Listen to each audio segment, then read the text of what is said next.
¿Cómo están? Me pueden hacer así, porque como no los, no los puedo ver, o sea, no los puedo escuchar, pero sí los puedo ver.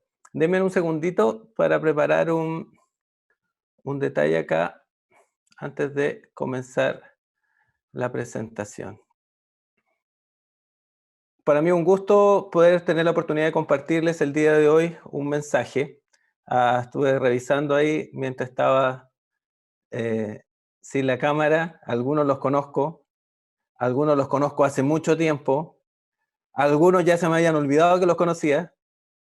Sí, sí, tú mismo. Eh,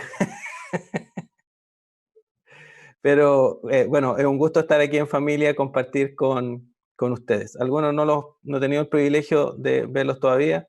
Hay algunos que simplemente les veo el nombre, pero por el nombre creo que los conozco. Uy, sí, hay algunos por ahí. Gusto verlos y verlas. Bueno, como bien les decía, Hamilton me invitó a compartirle un tema para cerrar un ciclo acerca de este tema de el fin de los tiempos. Yo desde que era pequeño escuché el tema de que Cristo venía. No sé si ustedes alguna vez tuvieron la oportunidad de escucharlo. Yo venía de una familia, mi mamá es originaria de esta zona, mi mamá era de una ciudad que queda muy cerca de acá, que se llama Nueva Imperial. Viene una familia cristiana bíblica, su abuela, que fue la persona que la crió, era una mujer era una mujer misionera que evangelizaba, predicaba. Yo estoy seguro que cuando la vea en el cielo esta señora, me voy a dar cuenta que quizás ella oró por sus nietos, bisnietos, tataranietos y recontranietos hacia abajo, y yo soy producto de la oración de esta mujer. Pero yo, como existía alguna especie como de formación, no podría decir cristiana en mi casa, pero había cierta pincelada porque mi mamá tampoco es que ella reaccionó en su juventud al mensaje del Evangelio. Yo siempre había escuchado que Cristo venía y siempre escuchaba el término, el término que Jesús va a volver y el fin de los tiempos, y eso de alguna manera me producía una sensación que era particular, que era como que me gustaba y como que me inquietaba. No sé si le pasa eso. Es como que uno quisiera saber más y por otro lado como que uno le produce cierta inquietud y ciertas preguntas. Bueno, después yo tuve la oportunidad de conocer a Cristo hace muchos años atrás. Yo conocí a Cristo el año 91. Yo estaba recién en una reunión con los universitarios de acá y ellos ni siquiera habían nacido todos. Realmente ninguno había nacido antes que yo ya llevaba como una década de cristiano. Eh, y bueno, conocí a Cristo el año 91 cuando estaba en el colegio, eh, sin ser el mejor cristiano, pero mire, Dios me enamoró y empecé a seguirlo, empecé a seguir sus pasos a este buen pastor. Bueno, pasó el tiempo, ahí es donde conozco a muchos de los que están acá.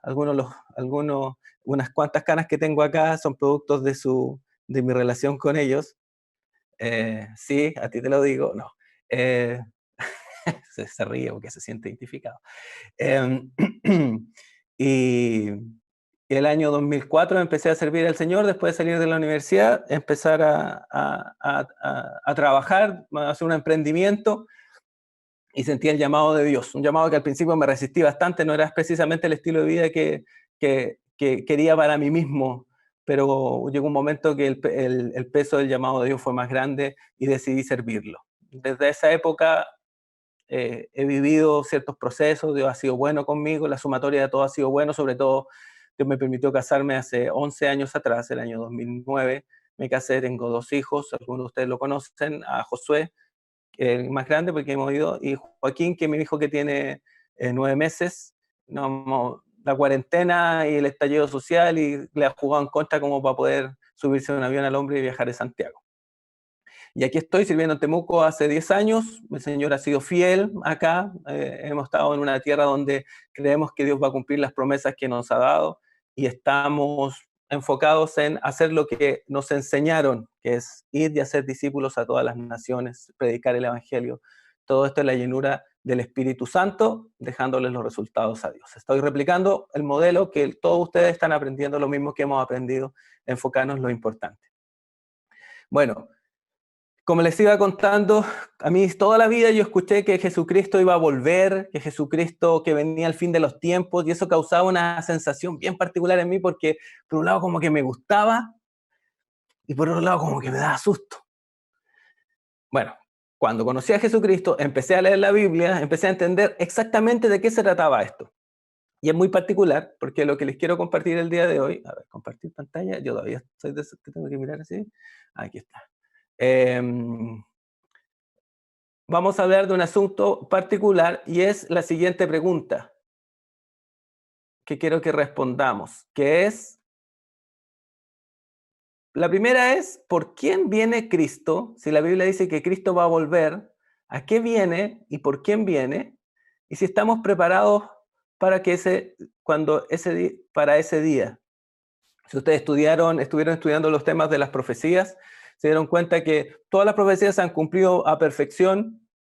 Todo está de alguna manera ya estadísticamente, todo pasó. Por lo tanto, deberíamos suponer que las cosas que están predichas en la Escritura hacia el futuro, es decir, las cosas que vendrán, se van a cumplir con la misma perfección. Entonces, ahí yo les tengo una imagen media romántica. Algunos veo que están casados, según lo que veo están ahí con su esposa, con su esposo. Esto es una imagen bien romántica. Esto es un tema que yo lo he sacado de, bueno, lo di hace un tiempo acá, hace un par de semanas acá en Temuco. Lo saqué del baúl de los recuerdos y un tema que se llama Cristo vuelve por su iglesia. ¿Estás preparado? Y sale una imagen bien romántica de fondo.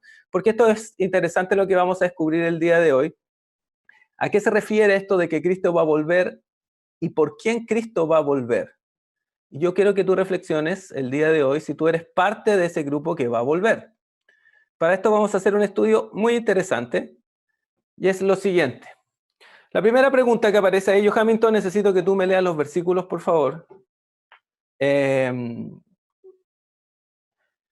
primera pregunta que aparece ahí y dice, y yo creo que lo que debemos es preguntarnos de dónde los cristianos sacamos que Cristo va a volver.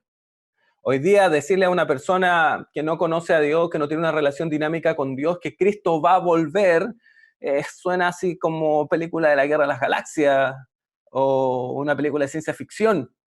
Pero ¿por qué los cristianos insistimos en que Jesucristo va a volver? ¿De dónde sacamos esa idea?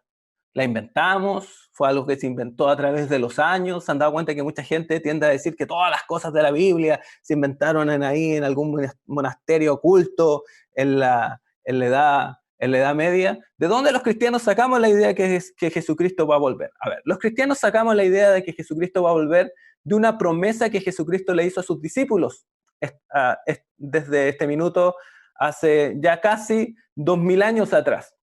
Jesucristo les prometió a sus discípulos algo bien particular, y esto está en Juan capítulo 14, del 1 al 3. Los que tienen Biblia, por favor, les voy a pedir que puedan seguir el pasaje, porque no los tengo acá en la presentación. Pueden darse un minuto para buscarlo. Juan 14, no un minuto, porque un minuto va a tomar mucho tiempo, pero 30 segundos para buscarlo. Juan 14, versículo del 1 al 3. Mientras lo buscan. Hamilton, por favor. Se me fue el locutor. Ahí va, que estaba Ahí ahorita. No se turbe vuestro corazón, creéis en Dios, creed también en mí. En la casa de mi Padre muchas moradas hay. Si así no fuera, yo os lo hubiera dicho, voy pues a preparar lugar para vosotros. Y si me fuere y os prepararé lugar, vendré otra vez y os tomaré a mí mismo para que donde yo estoy, vosotros también estéis. Ya. La teología cristiana de que Jesucristo va a volver parte de esta promesa de Jesucristo. Jesucristo les dijo a sus discípulos, esto está ocurriendo en un lapso de tiempo entre la última cena y el Getsemaní, cuando Jesucristo es tomado prisionero, posteriormente procesado y crucificado. No sabemos cuántas horas transcurrieron entre que Jesús dejó el aposento alto, empieza a descender hacia el huerto de Getsemaní, donde, como les dije, posteriormente es tomado prisionero. En ese transcurso de tiempo, Jesucristo habla hartas cosas muy interesantes, y una de ellas tiene que ver con esta promesa. Jesucristo le dice a los discípulos, muchachos, yo me tengo que ir. Y todos los discípulos, ¿qué dijeron? Hicieron así como, ah. Y en el momento que hicieron, ah, Jesucristo les dice esto, le dice, pero no se preocupen, tengan confianza. Y este texto va a ser la base de lo que nos va a hacer, va a ser la base para explicar cuál va a ser el plan de redención y cómo Dios explica el plan de redención usando la analogía de cómo funcionaba el matrimonio en los tiempos de Jesucristo. Ese versículo, mira, quizás algunos por primera vez lo leen, otros quizás ya lo han leído alguna vez, ese versículo está hablando de matrimonio. Yo le voy a explicar por qué. Jesucristo usa como una especie de vehículo para transmitir la idea, como modelo para hacernos saber su plan, y ese modelo no es otra cosa más que capturar simbólicamente cómo funcionaban los matrimonios en los tiempos de Jesús. Entonces, quédense con esta idea. Jesús le dice, en las casas de mi Padre muchas moradas hay. Si así no fuese, yo os lo hubiera dicho, voy pues a preparar el lugar. Cuando Jesús les dice eso, resúmanlo todo en esta idea, matrimonio. Repítanlo, no lo voy a escuchar, pero creo que muevan sus labios. Matrimonio. Ahora, la pregunta es, y a uno le puede parecer medio extraño, ¿por qué Jesús a sus discípulos le está hablando de matrimonio? Quizás por primera vez lo estás escuchando. ¿Por qué Jesús se le ocurriría a los discípulos decirle algo así como hablarles de algo así como el matrimonio? Miren, la respuesta es muy interesante. Mientras buscan los pasajes, uno es Isaías 54, del 4 al 5, otro Jeremías 31, 32, otro Génesis 2, 24. Ahí mi locutor va a tener que esforzarse, va a quedar con los dedos musculosos, tanto buscar versículos de aquí para allá. Le debería haber advertido, pero son esas cosas, ¿no? Esas cosas que pasan. Ahora, la pregunta, ¿por qué Jesús le habló de matrimonio? Miren, antes de responder esa pregunta, les voy a explicar algo muy interesante. ¿Por qué Jesucristo dijo que Él era el buen pastor? ¿Por qué Jesucristo dijo que sus palabras eran la roca sobre la cual si una persona edificaba, cuando vinieran las tormentas de la vida, su casa iba a permanecer firme? ¿Por qué? Miren, cuando Jesucristo dijo que Él era el buen pastor, está haciendo una relación con el Salmo 23, que dice, Jehová es mi pastor. Ustedes saben que Jesucristo, los judíos lo querían matar por una cuestión muy sencilla. Jesucristo decía cosas en las cuales se atribuía divinidad. Y le dicen, pero tú siendo hombre te haces igual a Dios. Bueno, aquí hay otro buen ejemplo. Cuando Jesús dice, yo soy el buen pastor, Jesucristo está diciendo, yo soy el pastor del Salmo 23, yo soy Jehová, yo soy el buen pastor, yo soy el buen pastor que habla ese Salmo 23. Cuando Jesucristo dice, mis palabras son como la roca, el Salmo 18 dice que Jehová es la roca de los siglos. Entonces, cuando Jesús le habla de matrimonio a sus discípulos, lo que está haciendo no es otra cosa que usar una idea del Antiguo Testamento y aplicarla a su vida. Porque en el Antiguo Testamento Dios se había revelado hacia su pueblo Israel de una manera bien particular. Se había revelado como que Él era el esposo y Israel era su novia o su esposa. ¿Qué dice Isaías 54 del 4 al 5, maestro? No temas, pues no serás confundida, y no te avergüences, porque no serás afrentada, sino que te olvidarás de la vergüenza de tu juventud, y de la afrenta de tu viudez no tendrás más memoria, porque tu marido es tu hacedor, Jehová de los ejércitos es su nombre, y tu redentor, el Santo de Israel, Dios de toda la tierra será llamado. Ya, el versículo 5 dice, porque tu marido es tu hacedor. ¿Y quién es tu hacedor? Ustedes lo tienen con mayúscula, hacedor.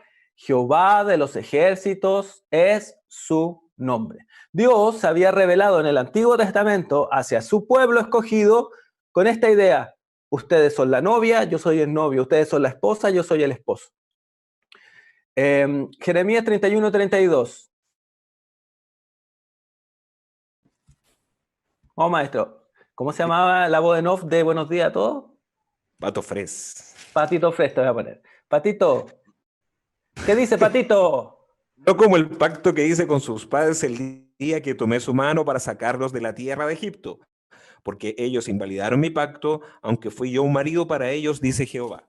Ya, le dice, yo fui un marido para ellos. Entonces, cuando los discípulos están escuchando que Jesús les dice, en la casa de mi padre muchas moradas hay, yo voy a explicar por qué eso es una declaración de matrimonio en un ratito más, los discípulos entendieron muy bien la idea.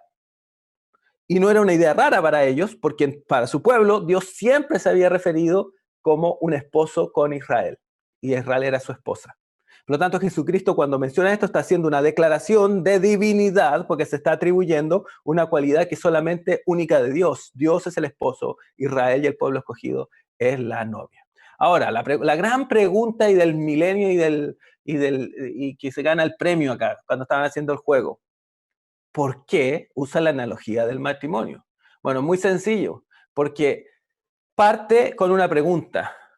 ¿Cómo debiera ser realmente la relación del matrimonio? Génesis 2:24, Patito, ¿qué dice? Por tanto, dejará el hombre a su padre y a su madre, y se unirá en su mujer y serán una sola carne. Mire, Génesis 2:24 dice que el hombre va a dejar a su padre y a su madre y se unirá a una mujer y serán una sola carne. Bueno, ahí eso es un versículo que usted le puede ocupar para dar una charla matrimonial y puede estar 5 horas porque hay un montón de información. ¿A qué nos vamos a detener? Del concepto de la palabra unirá. La Biblia dice que el matrimonio fue creado como una relación entre un hombre y una mujer que iba a unir a estos dos seres de una manera inquebrantable. La palabra unirá significa literalmente pegar, pegarse, adherir, adherirse, mantenerse ligado. Es decir, el matrimonio fue creado para que fuera una unidad, para que el hombre y la mujer entraran en una unidad inquebrantable. Ahora, puede ser que sea tu experiencia o no. Puede ser que lo hayas vivido desde tu familia, desde tus papás, o puede ser la experiencia que tu propia vida matrimonial, has experimentado. Quizás no se cumplió eso, pero Dios lo diseñó para que fuera así. Cuando Dios le está diciendo al hombre y la mujer, ustedes se van a unir, tiene que ver con que va a ser una unión que no los va a quebrar, que no los va a romper nada. Entonces, cuando Dios usa la idea de decirle al pueblo de Israel que son su esposa, no tiene que ver con esa idea que nosotros tenemos del matrimonio como que, ay, no, ya no me gustáis, me encontré otro, o me encontré otra, ¿sabes qué? Me voy, estáis muy gordo, por darle un ejemplo. Para los que estén, bueno, flaco quizás, ya, estáis muy flaco. Si le gustaba más gordo, lo encontró flaco. Dijo, ya, estáis muy flaco, ya estoy desnutrido, no me gusta y me busco otro. Por eso, y es interesante, porque Dios, ¿por qué plantea que la infidelidad está mal? Cuando dice que uno no debe desear a la mujer del prójimo, es porque Dios es 100% fiel. Por lo tanto, cada vez que uno es infiel, traiciona el carácter de Dios. Bueno, Dios creó el matrimonio para que fuera algo inquebrantable, unido. Es más, en la misma palabra que se usa cuando dice que Dios es uno. Dice, escucha Israel, el Señor tu Dios, el Señor uno es. Ese mismo término es cuando dice se unirán. El mismo término es algo que está fundido en uno. Entonces, ¿cómo entendieron los discípulos esta declaración de matrimonio de Jesucristo? Insisto, ahora les voy a explicar por qué una declaración de matrimonio.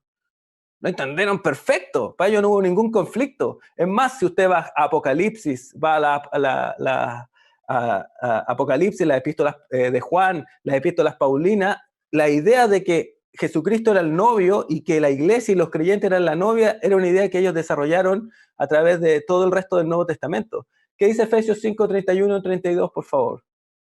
Por esto, dejará el hombre a su padre y a su madre, y se unirá a su mujer, y los dos serán una sola carne. Grande es este misterio, mas yo digo esto respecto de Cristo y de la iglesia. Ya, entonces, ¿qué sucede? Los discípulos lo entendieron clarito. No les costó entenderlo, la verdad. Para ellos fue sencillo entenderlo. Sí, yo hablo de esto. El hombre dejará dejará el hombre a su padre y a su madre, se unirá a su mujer y serán una sola carne. Y Pablo dice, pero yo esto estoy usando de referencia hablando de la relación de Jesucristo con los creyentes. Entonces, usando como vehículo, como alegoría, el matrimonio judío, Jesucristo revela el plan de redención con la humanidad. Es súper interesante cuando podemos estudiarlo un poquito más y darnos cuenta de que es así. Y esto nos va a plantear varias preguntas y nos va a hacer, y la pregunta más importante es si es que nosotros somos parte de ese grupo que la Biblia lo identifica como la novia. Si es que nosotros somos parte de eso, y hay dos puntos que son determinantes en esto, que los vamos a ver. Entonces, ¿cómo funcionaba el matrimonio en los tiempos de Jesús? Primero, como funcionaban todos los matrimonios antiguos, el padre escogía una novia. Usted puede decir, no, eso no tiene mucha gracia porque lo más probable es que actualmente usted escogió, ¿verdad? Quizá usted escogió y su padre le dijo, hija,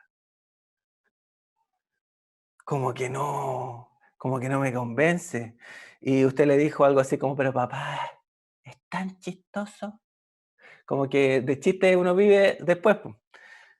Mi señora, yo conozco algunas señoras de la Casa Central que son mis amigas, las conozco hace años, y una vez un día inocentemente le preguntaron a mi señora si ella se pasaba riendo todo el día.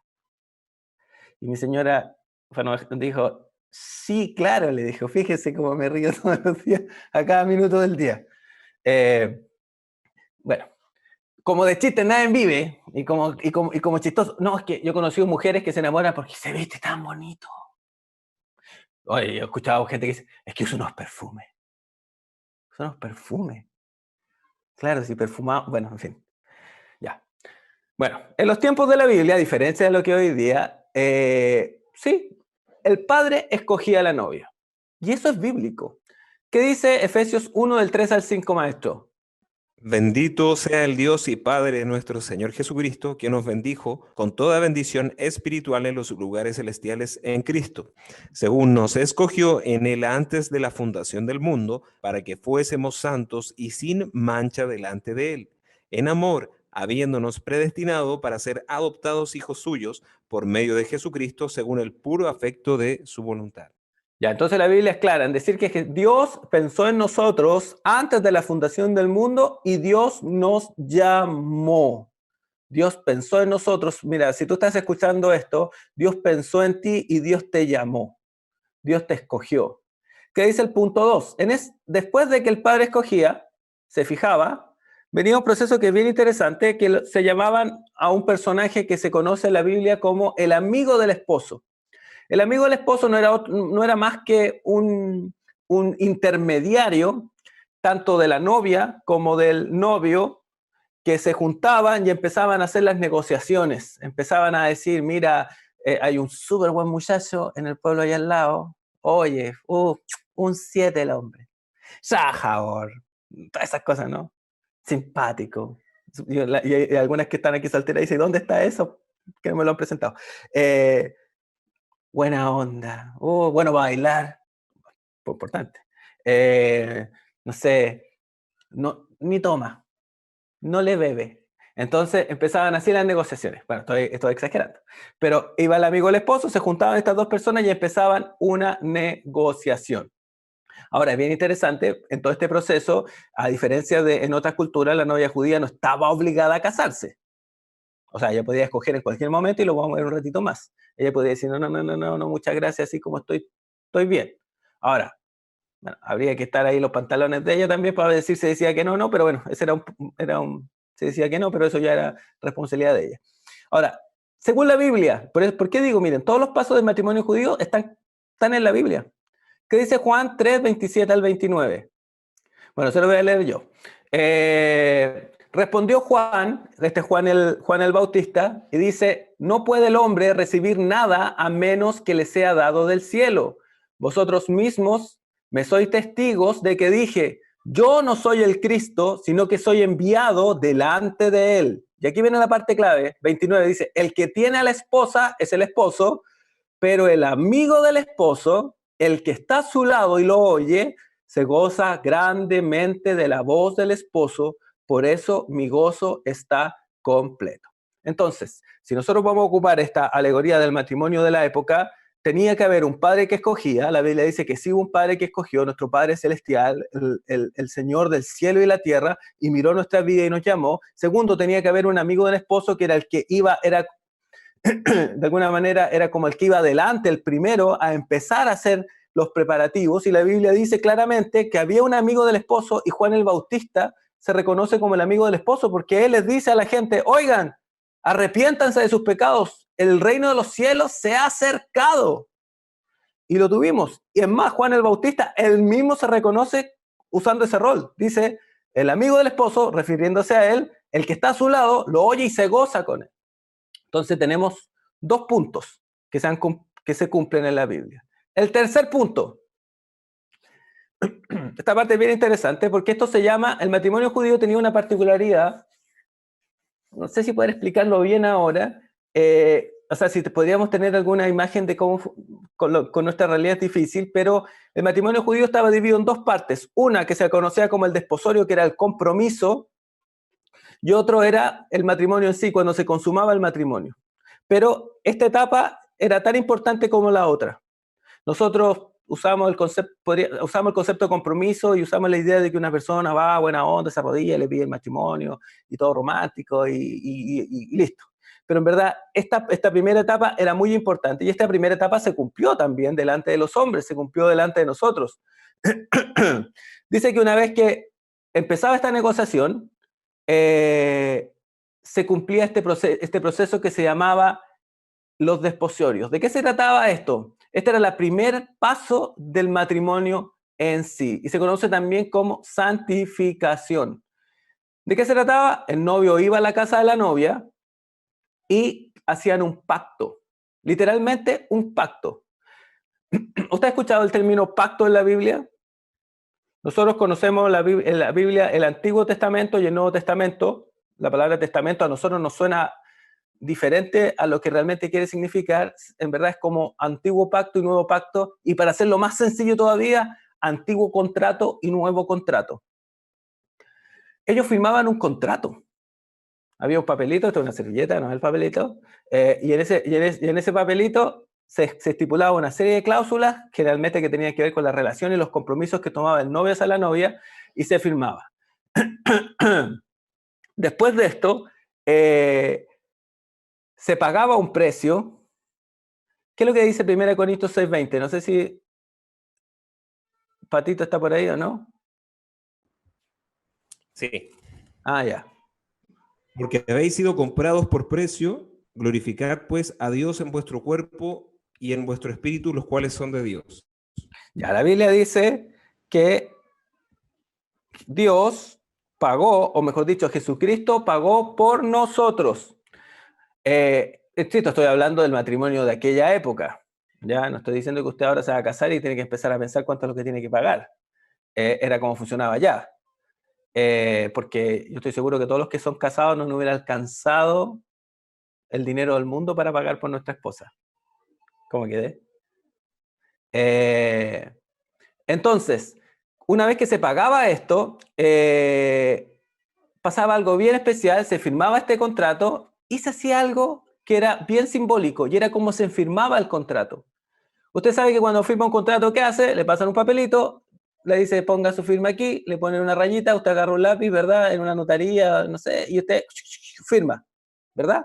En los tiempos de la Biblia los contratos se firmaban de las maneras más extrañas para nosotros. A lo mejor si nosotros le contáramos a ellos que nosotros firmamos contratos escribiendo en un papel con un lápiz, también lo van a encontrar raro. En los tiempos de la Biblia firmaban contratos, Abraham firmó un contrato con Dios en cual agarraban unos animalitos, los partían por la mitad, los ponían en la mitad de un camino y pasaban entre medio.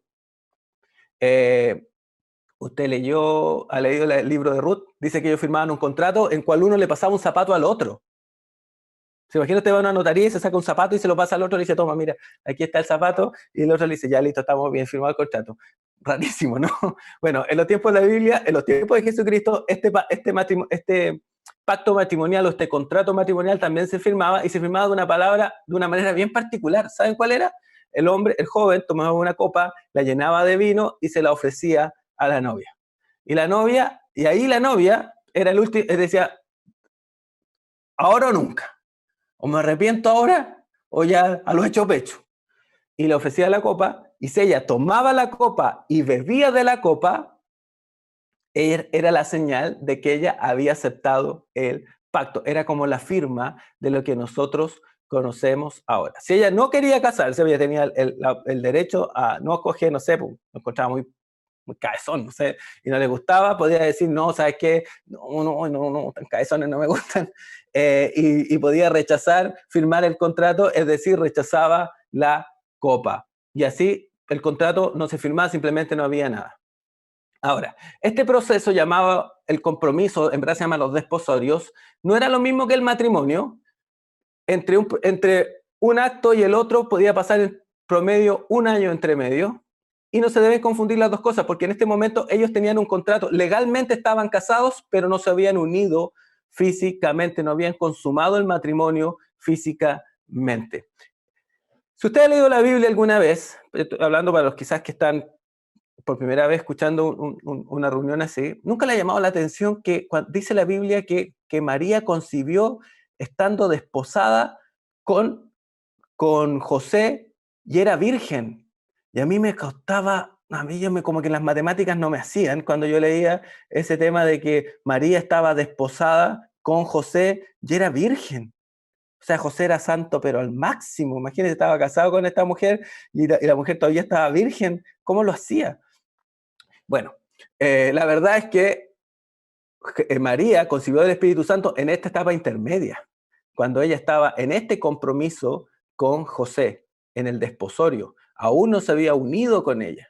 Y José, bueno, para los que han leído la Biblia, dice que él tenía el derecho legal de separarse de María bueno, y ahí había todo un tema de punitivo que iba a sufrir una mujer que de alguna manera traicionaba este pacto. En esa condición estaba José y María. Por eso a mí siempre me llamó la atención cómo era eso, que María seguía siendo virgen. Yo leí cuando empecé a leer la Biblia, hasta que después entendí cómo funcionaba esto, hasta ahí lo pude entender mejor. Pero legalmente ellos estaban casados. Eso es lo que dice Mateo 1:18, ese lo vamos a saltar, ya lo voy a leer yo. Dice, ahora bien, el nacimiento de Jesús, el Mesías fue así, estando desposada su madre María con José, antes que se juntaran, fue hallada encinta del Espíritu Santo.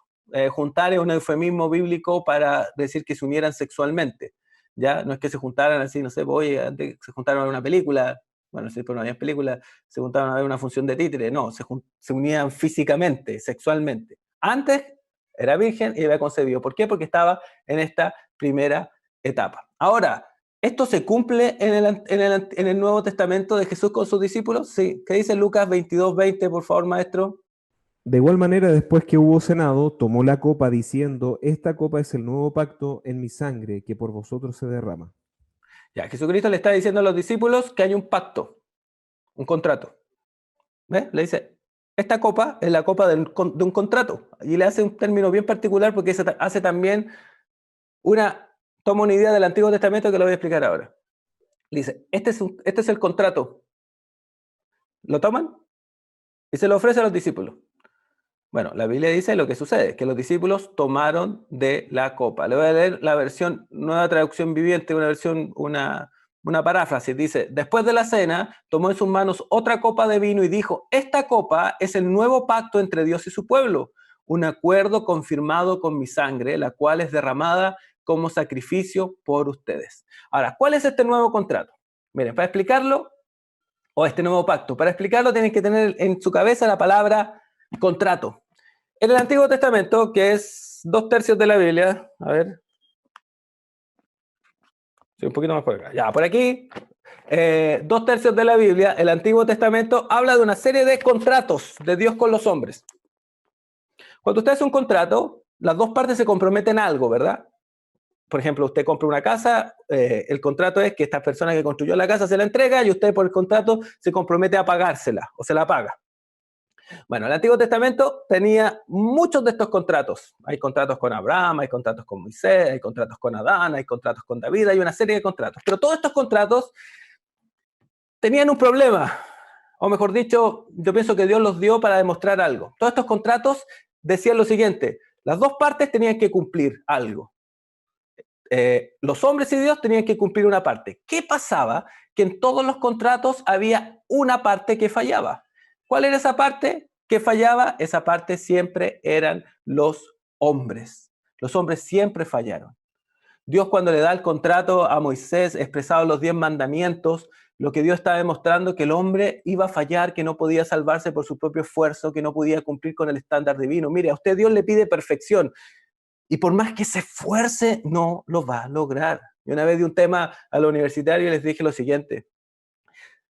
Bueno, no lo voy a hacer ahora, pero si le dijera, ¿dónde estáis? De un salto a la luna. Y lo hice saltar. Estábamos en un congreso. Y saltaron, y todos saltaron con unas ganas que daba gusto, ¿eh? Entonces yo les dije, ahora van a saltar creyendo que pueden llegar a la luna. Ya, y ahí la cosa cambió. Y todos saltaron. ¿Qué crees que pasó? Nadie llegó a la luna. O sea, yo no vi a ninguno que saliera disparado. Nadie llegó a la luna. Todos se quedaron ahí mismo. Y eso pasa con Dios. Nosotros pensamos que podemos llegar a Dios por medio de nuestro esfuerzo. Aún aunque estemos convencidos y dando nuestro mejor salto, no vamos a poder llegar a Dios por nuestro propio esfuerzo. No se puede. Y eso es lo que Dios demostró en todos los anteriores contratos. Habían dos partes, una siempre cumplió, que era Dios, pero una siempre falló, que era el hombre. ¡Pum! Producto de eso, Dios en el Antiguo Testamento les promete en un futuro que va a haber algo que se va a llamar el nuevo pacto, el nuevo contrato. Y este contrato es glorioso y es espectacular, porque este contrato dice lo siguiente: una parte va a asumir todo el costo y la otra parte simplemente va a recibir todos los beneficios. Es decir, pongamos el ejemplo de una casa. El que construye la casa, él mismo la paga y el otro simplemente la recibe. Ese nuevo pacto, que es el pacto que aparece en la Escritura, Hebreos 8 del 6 al 13. Pero ahora tanto mejor ministerio es el suyo, cuanto es mediador de un mejor pacto, establecido sobre mejores promesas. Porque si aquel primero hubiera sido sin defecto, ciertamente no se hubiera procurado lugar para el segundo. Porque reprendiéndolos, dice: He aquí vienen días, dice el Señor, en que estableceré con la casa de Israel y la casa de Judá un nuevo pacto, no como el pacto que hice con sus padres el día que los tomé de la mano para sacarlos de la tierra de Egipto, porque ellos no permanecieron en mi pacto, y yo me desentendí de ellos, dice el Señor. Por lo cual, este es el pacto que haré con la casa de Israel. Después de aquellos días, dice el Señor, pondré mis leyes en la mente de ellos, y sobre su corazón las escribiré, y seré a ellos por Dios, y ellos me serán a mí por pueblo. Y ninguno enseñará a su prójimo, ni ninguno a su hermano, diciendo: Conoce al Señor, porque todos me conocerán, desde el menor hasta el mayor de ellos, porque seré propicio a sus injusticias y nunca más me acordaré de sus pecados y de sus iniquidades. Al decir nuevo pacto, ha dado por viejo al primero, y lo que se da por viejo y se envejece está próximo a desaparecer. Entonces Dios le dice al pueblo, le dice a la gente: miren, los contratos que hacíamos antes tenían un problema. Una parte cumplía y la otra no. Por lo tanto, los contratos siempre quedan inválidos. Pero yo voy a hacer un nuevo pacto con ustedes y este pacto es diferente. Este pacto, yo voy a asumir todo el costo y ustedes todos los beneficios. Dice Dios: limpiará los corazones, perdonará los pecados, hará que la salvación sea posible para todos, llenará la tierra con su conocimiento, escribirá la ley en sus corazones, nos dará un corazón nuevo, nos dará a los hombres un nuevo espíritu y el mismo Dios morará dentro de nuestros corazones. Entonces hay un nuevo contrato, una nueva manera de relacionarse con Dios que Dios ofrece y es bien especial y es basada en un nuevo contrato. Por eso Jesucristo le dice: esta copa, yo les quiero hacer un contrato con ustedes. No es el contrato antiguo. En el contrato antiguo ningún ser humano pudo cumplir. Yo les quiero ofrecer un nuevo contrato. ¿Lo quieren tomar? En este contrato yo asumo todo el costo. Yo pago por todo. Simplemente ustedes reciben los beneficios. Eso fue lo que hizo Jesús en la cruz. Jesucristo en la cruz recibió todo el castigo de la humanidad y nosotros simplemente somos salvos por gracia. No porque hayamos hecho algo especial. Usted no es especial. Dios no lo buscó a usted porque fuera especial y muy bueno. Usted no puede cumplir con el estándar divino. Simplemente lo que puede hacer es reaccionar al nuevo contrato. Pero usted tiene que tomar una decisión. O piensa que la cosa es antigua, decir: no, es que yo creo que soy bueno, me voy a esforzar. Lea toda la Biblia en el Antiguo Testamento, puro fracaso. Los contratos antiguos no funcionaron. Era necesario un nuevo contrato. Y este nuevo contrato, Dios dice: yo pago, ustedes reciben todos los beneficios. Y esto es lo que Jesucristo le ofreció a sus discípulos. Yo voy a pagar, ustedes van a recibir todos los beneficios. ¿Quieren tomar de esta copa? ¿Quieren beber de esta copa? Una vez que la joven tomaba la copa, el novio generalmente le daba una prenda, generalmente era un anillo, y ese anillo le decía: por este anillo te desposo, cuando veas este anillo, tú vas a entender que tú estás reservada para mí. La Biblia dice que ese anillo se conoce como arras, en la palabra del Nuevo Testamento, y la Biblia dice que el Espíritu Santo es esas arras. Cuando Jesucristo, porque acuérdense, el novio estaba y después el novio partía. Y el Espíritu y dejaba algo que era una señal de compromiso. La Biblia dice que de esa señal de compromiso es el Espíritu Santo. Le voy a leer Efesios 1 del 13 al 14. En él también vosotros, habiendo oído la palabra de verdad, del evangelio de vuestra salvación, habiendo creído en él, fuisteis sellados con el Espíritu Santo de la promesa. Y aquí viene la palabra clave, 14, que es las arras de nuestra herencia, nuestra redención de la posesión adquirida para alabanza de gloria para alabanza de su gloria. Arras es un término que se ocupa para referirse a una prenda, es como una parte, se entregaba una parte y esta parte era la señal de que uno era dueño de algo mucho más grande. Incluso la palabra en el griego moderno, que no era el griego que se hablaba en los tiempos de la Biblia, arras significa anillo. Una vez que pasaba este proceso, una vez que el novio le daba algo, que para los cristianos es el Espíritu Santo, cada vez que yo veo al Espíritu Santo obrando en mi corazón, yo tengo la convicción y la seguridad de que ese novio va a volver por mí. Después de eso, pasaba lo que dice el punto 4, el novio se iba. ¿Y a qué se iba? Y aquí está el versículo de Juan 14:2, que dice, el que leímos al principio, en la casa de mi padre muchas moradas hay, si así no fuera, yo os lo hubiera dicho, voy pues a preparar lugar para vosotros. ¿Qué significa esto? El novio, una vez que estaba con la novia, hacía algo que era muy inteligente, que es muy útil tomar este consejo, se iba a preparar una casa. Ya no se iban a vivir a la casa de la suegra. Si usted ha pasado por esa experiencia, podría contar aquí testimonio, ¿no? De lo agradable que debe ser aquello. Dice que el novio se iba a construir una casa y esa casa estaba en la casa de su padre. Generalmente era una casa que estaba pegadita a la casa de su padre. Cuando iba a partir, la novia obviamente toda enamorada le decía, no te vayas. Y él decía, es necesario que me vaya.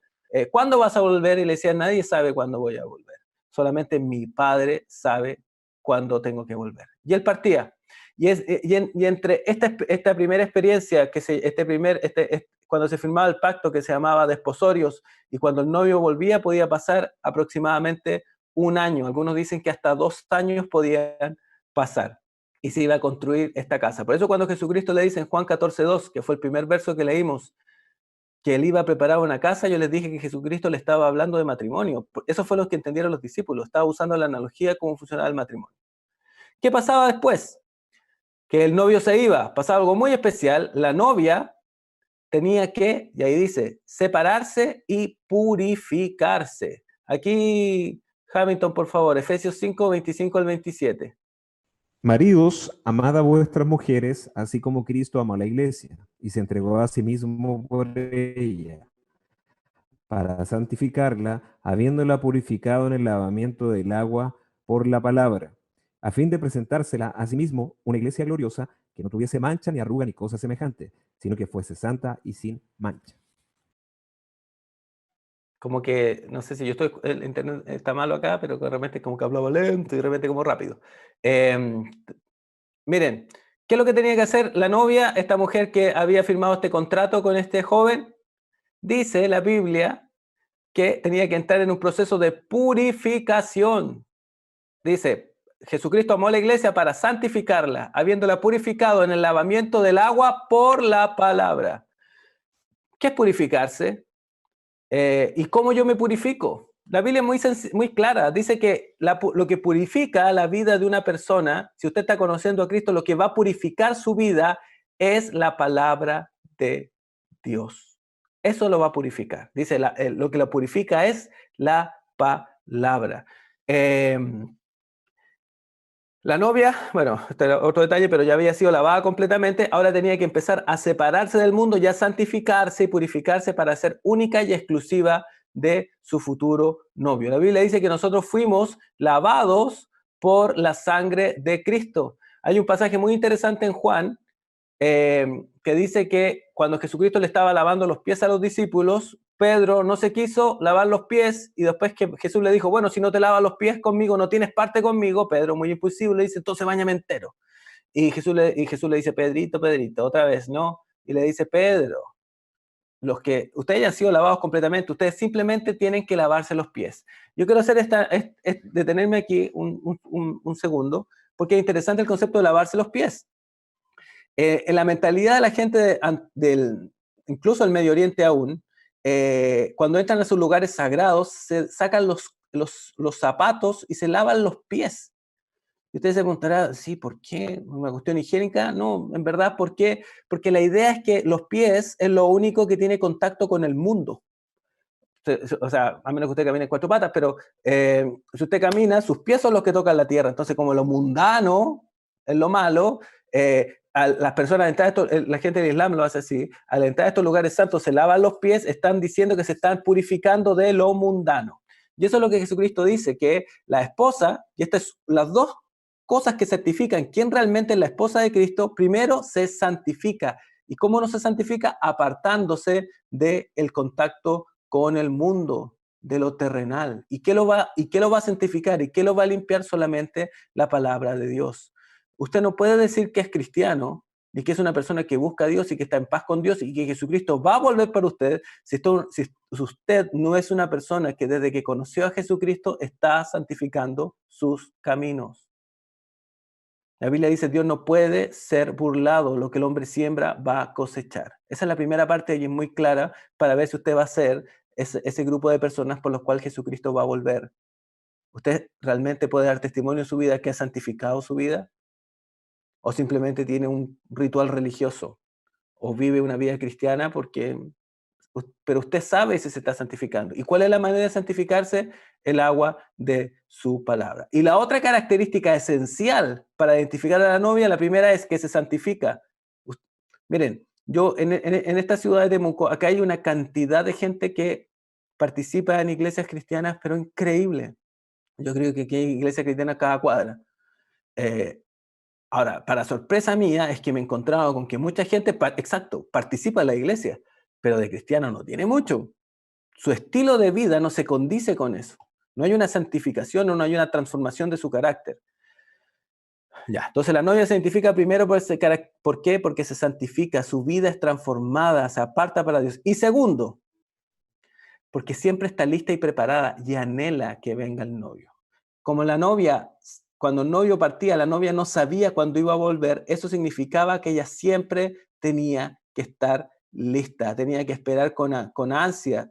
Hay varios pasajes, no los vamos a leer ahora en honor al tiempo, que dice que la novia, en Mateo 25, que habla la parábola de las 10 vírgenes, dice que era necesario que las novias estuvieran preparadas y anhelantes porque no sabían en qué momento iba a volver su novio, pero eso hablaba de que estaban listas. Imagínense que el novio va a volver y la comadre se relaja, dice, no, hoy día no me baño, no, hoy día no me lavo el pelo, bueno, y otras cosas que se podría hacer, no sé, bueno, no sé, cualquier cosa.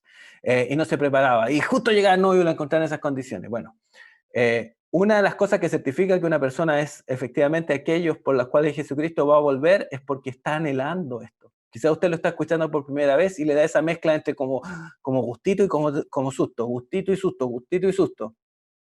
Eh, eh, bueno, eso pasa, pero todo aquel que está conociendo a Jesucristo y empieza a escuchar esto, empieza a experimentar un deseo de que esto suceda. Quiere que Jesucristo vuelva por él.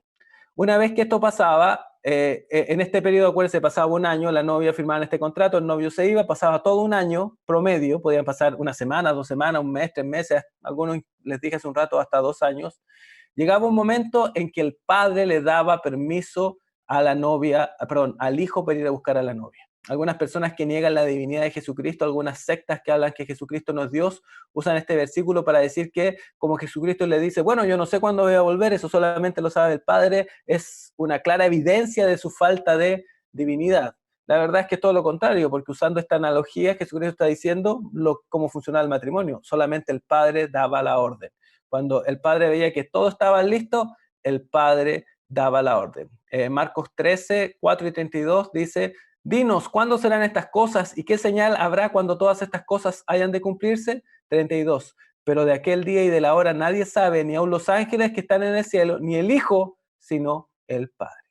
Después de eso venía el último punto, el que daba fin a todo este proceso, que era cuando el novio volvía. Dice que esto generalmente sucedía de noche y tiene que ver con que era algo sorpresivo, algo que por lo cual requería que siempre había que estar atento. Y en medio de una fiesta, tocando unas trompetas que tenían que se llamaban chofar, la gente empezaba a acercarse junto al novio para ir a buscar al novio. Esto era una fiesta tremenda. Y en ese momento se tomaba la novia, era la costumbre de tomarla, incluso si ustedes han visto las películas de los matrimonios judíos, se han dado cuenta que siempre agarran a los novios, los levantan en alguna silla, es una cosa antiquísima. Se tomaba al novio y a la novia y en el aire venían estos dos grupos y los unían. Y eso es lo que la Biblia llama el rapto. Dice en 1 Tesalonicenses 4, 16 al 18, el Señor mismo con voz de mando, con voz de arcángel y con trompeta de Dios descenderá del cielo. Entonces los muertos en Cristo resucitarán primero. Y aquí creo que estés tú. Luego nosotros, los que vivimos, los que hayamos quedado, seremos arrebatados juntamente con ellos en las nubes para recibir al Señor en el aire, y así estaremos siempre con el Señor. Por tanto, alentaos los unos a los otros con estas palabras. En 1 Corintios 15, 51 al 53 dice, he aquí os digo un misterio, no todos dormiremos, pero todos seremos transformados en un abrir y cerrar de ojos, a la final trompeta, porque se tocará la trompeta, y los muertos serán resucitados incorruptibles, y nosotros seremos transformados, porque es necesario que esto corruptible se vista de incorrupción, y esto mortal se vista de inmortalidad. Y el Apocalipsis 19, del 7 al 9, gocémonos y alegrémonos y démosle gloria, porque han llegado las bodas del Cordero y su esposa se ha preparado, y a ella se le ha concedido que se vista de lino fino, limpio y resplandeciente, pues el lino fino significa las acciones justas de los santos. El ángel me dijo, escribe, bienaventurados los que son llamados a la cena de las bodas del Cordero. Y me dijo, estas son palabras verdaderas de Dios. Este matrimonio en algún momento se va a consumar. Es una idea, es una analogía que la Biblia usa. Esta unión indestructible entre Jesucristo y sus creyentes se va a cumplir. En este momento, en este exacto minuto, nosotros estamos en la etapa intermedia entre que Jesucristo vino, cumplió todos los pasos, se fue al cielo a preparar un hogar y pronto va a volver. Si ustedes estudiaron los temas de inminente, hay claras señales de que Jesucristo está pronto por volver. Este novio va a volver pronto. Y como es sorpresa, yo no le puedo decir si mañana va a volver. No le puedo decir si esta noche va a volver, pero de que va a volver pronto va a volver. ¿Y a qué va a volver? A tomar a aquellos que ama y a llevarlos a estar consigo mismo para siempre en una unión indestructible. Nada, absolutamente nada, nos va a poder separar de Dios. Nunca más. Se acabaron las miserias de la vida, se acabaron los dolores, se acabó el llanto, se acabó todo. Dice la Biblia que todo el dolor fue un asunto del pasado, el día en que nuestro amado Jesucristo vuelva por nosotros. Pero tú tienes que hacerte esta pregunta. ¿Tú tomaste de esta copa? ¿Tú has aceptado este nuevo pacto de Dios por ti? ¿Tú has aceptado que Dios te dice, mira, tú no puedes? ¿Y cómo no puedes? Yo quiero firmar un nuevo contrato contigo. Este contrato es mi sangre, es mi vida derramada en la cruz por ti. Es que yo morí, pagué todo, yo lo hice todo. Tú simplemente eres el beneficiario. ¿O quieres todavía pagar por ti mismo? Todos los pactos antiguos, todos los contratos antiguos fracasaron. Por eso era necesario hacer este nuevo pacto. ¿Tú has tomado esa copa? ¿Tú has aceptado el perdón de Dios para tu vida? ¿Tú has aceptado que no puedes solo, que no puedes sola, que necesitas a este bendito Señor que te salve, que necesitas a este Dios del cielo que perdone tus pecados? ¿Tú lo has hecho? Y si has tomado de esta copa, cumple estos dos principios que son los esenciales de la novia. Uno, estás dándote cuenta que tu vida está siendo transformada, separada y santificada para cumplir los benditos propósitos de Dios en tu vida. Y segundo, en tu corazón, aunque quizás sea incipiente porque estás recién conociéndolo, cuando escuchas que Jesucristo volver, no empieza a suceder algo así como qué anhelo que suceda. ¿Estás preparado? ¿Estás listo para recibirle? ¿Estás listo para cuando Él venga? Yo terminé este tema haciendo una pregunta. Dice, así como cuando tú vas a un matrimonio y después llegas a la casa de este matrimonio y te muestra el álbum de fotos, ¿qué es lo que hace uno? Se busca, ¿o no? ¿Dónde está uno? A ver si apareció en una, no sé, bailando, comiendo, quizás le tomaron esa típica foto cuando uno está como comiendo. Así como que, y queda para la posteridad en el álbum de fotos de esta gente, uno ahí con una cara extraña tratando de engullir un bocado. Pero mi pregunta es, si Jesucristo viniera el día de hoy a celebrar su matrimonio con su amado pueblo, en esta unión perpetua, en esta fusión, que nada lo va a poder separar de Él. Y dice la Biblia que van a haber unas bodas, ustedes lo estudiaron en esta serie de temas, que se conocen las bodas del Cordero. ¿Tú vas a aparecer en las fotos? ¿Vas a estar tú ahí? ¿Vas a estar tú en ese matrimonio? Miren, estás santificando tu vida, estás anhelando de Jesucristo. Dice que muchos se desviaron porque muchos permitieron que la amargura llenara sus corazones.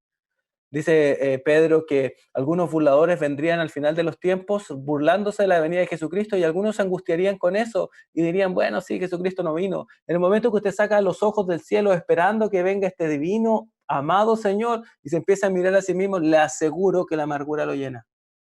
Y la amargura lo llena. Y si la amargura lo llena, dice que la amargura es una raíz que penetra cada área de su vida. Y dice, y muchos dejan de alcanzar la salvación producto de esa amargura en su corazón. Jesucristo lo ama. Jesucristo lo ama y quiere tener una relación única, eterna con usted. Así como Dios diseñó el matrimonio para que fuera una unión única e indestructible, ese es el tipo de unión que quiere tener contigo. Pero te hago nuevamente la pregunta, ¿tú has aceptado ese contrato? ¿Tú has aceptado lo que Cristo hizo en la cruz por ti?